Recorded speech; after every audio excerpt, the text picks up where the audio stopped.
ভাই আমি গো money bag পড়ছে।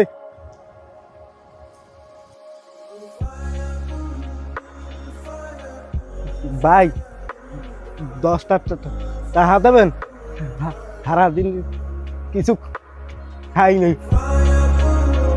তার মানে তুই আমার মানি ব্যাগটা মারিয়ে দেওয়ার ধান্দা করছিলি? এখন আবার আমার মানি ব্যাগ আমার ফেরত দিয়া ভালো সাজার অভিনয় করো? তোদের মতন ছোট লোকদের আমি ভালো করে চিনি। জান যা।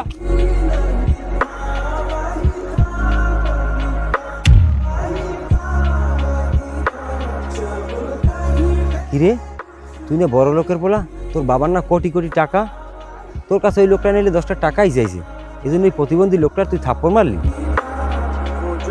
নাকি? হে প্রতিবন্ধীকে তোর কাছে মানুষ মনে হয় না? হ্যাঁ, যদি ইনকাম করার সামর্থ্যই থাকতো তাইলে কি তোর কাছে হে টাকা চাইতো?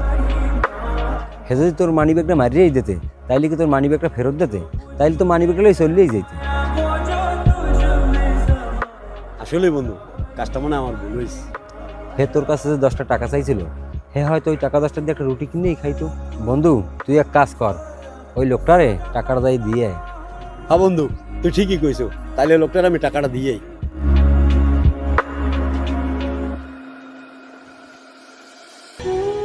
ভাই ভাই ভাই একটু দাঁড়ান ভাই। ভাই আপনার সাথে যে আমি খারাপ আচরণ করছি, এটা আমার করাটা একদমই উচিত না ভাই। ভাই এই 200 টাকা না, এটা দিয়ে আপনি কিছু কিনে খাইয়েন, আর আমার মাফ করে দিয়েন ভাই আল্লাহর রাস্তায়। ভাই আপনি আমার মাফ করে দিন ভাই, আমি বুঝতে পারিনি আপনি এত রাগ হয়ে যাইবেন।